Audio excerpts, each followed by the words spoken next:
Goswami sir আৰু Bora sir দুইজন একেলগে দিবৰ কাৰণে অনুৰোধ থাকিল।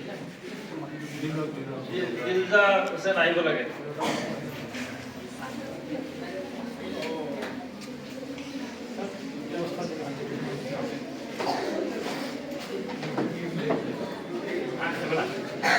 আমাৰ দিলদাৰ আছে, তোমালোকে দিলদাৰ আৰু বেছি ভাল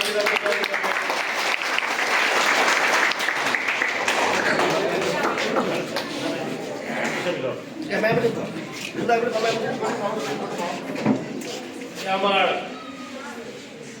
বঁটা দাতা মৌজাদাৰ ছাৰ আৰু বঁটা প্ৰদান কৰিছে আমাৰ বৰা ছাৰ আৰু গোস্বামী ছাৰ বঁটা লৈছে আমাৰ কৃতি ছাত্ৰ দিলদাৰ হৈছে।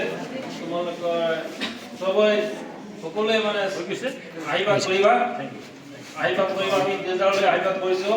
আমাৰ ছাৰসকলে আশীৰ্বাদ কৰিছে। আমাৰ সকলো ছাত্ৰ ছাত্ৰীসকলে মোৰ এটা অনুৰোধ থাকিল, তোমালোকে আৰু ভাল ৰিজাল্ট কৰিবা। আমাৰ বিদ্যালয়ৰ সুনাম কৰিবলৈ তোমালোকৰে কাম হ'ব। আমাৰ এটা আনন্দ, আমাৰ এটা ভাল লগা।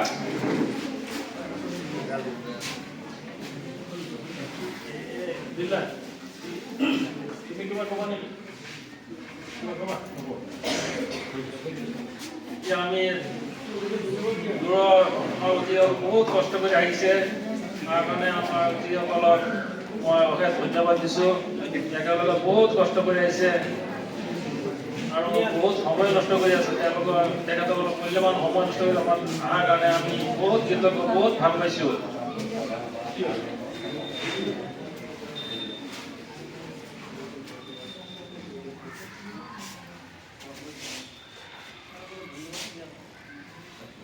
আমাৰ বঁটা প্ৰাপক দিলদাৰ হুছেইন অলপ কিবা ক'ব।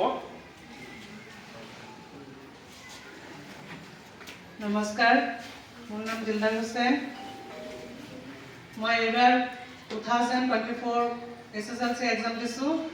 আজি আমাৰ বিদ্যালয়ৰ শিক্ষাগুৰুসকলৰ কাৰণে মই 72.5% লৈ উত্তীৰ্ণ হ'ব পাৰিছোঁ। আৰু এই সভাত মোক আজি বঁটা বিতৰণ কৰিবৰ বাবে সকলো ছাৰসকলক ধন্যবাদ জনাওঁ।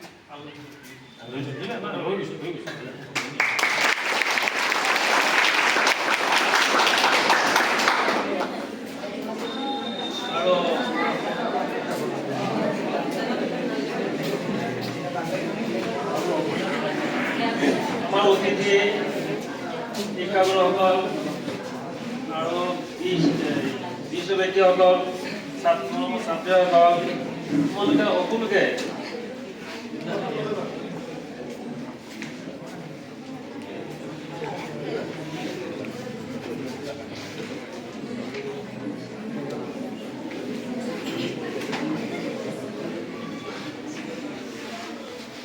আমাৰ মৌজাদাৰ ছাৰে বঁটাটোত এটা এখন প্ৰশংসাপত্ৰ দিছে আৰু নগদ 10,000 টকা দিছে। আৰু ছাত্ৰ ছাত্ৰীসকল আৰু গোটেই মনকে মই এটা কথা অনুৰোধ জনাইছোঁ, আমাৰ প্ৰয়াত ললিত গোস্বামী ছাৰৰ কাৰণে সকলোৱে যেন আশীৰ্বাদ কৰে, তেওঁৰ গিৰি আত্মাই যাতে চিৰশান্তি লাভ কৰে। তেখেতৰ প্ৰচেষ্টাৰ কাৰণে আমি এই অনুষ্ঠানত এইদৰে আগলৈ চাকৰিও কৰিছোঁ, তোমালোকে পঢ়িও পাৰিছা আৰু এই অনুষ্ঠানটো আমি আজি অনুষ্ঠিত কৰিব পাৰিছোঁ। তেখেতসকলৰ এই মহান চেষ্টাৰ শলাগ আমি লৈ থাকিব লাগিব আৰু এনেকুৱা মহান ব্যক্তি নাথাকিলে এনেকুৱা অনুষ্ঠান নহ'লেহেঁতেন। গতিকে মই গুৰু আলহীসকলক সকলোকে ধন্যবাদ দিছোঁ আৰু আমাৰ দিলদাৰকো ধন্যবাদ দিছোঁ তেওঁৰ কৃতিত্বৰ কাৰণে। আৰু তোমালোকে ছাত্ৰ ছাত্ৰীকো যাতে আগন্তুক পৰীক্ষাবিলাকত সকলোৱে ভাল ফলাফল কৰিবৰ কাৰণে চেষ্টা কৰিবা বুলি আশা ৰাখি মোৰ বক্তব্য সামৰিছোঁ আৰু আজিৰ সভা ভংগ বুলি ঘোষণা কৰিলোঁ।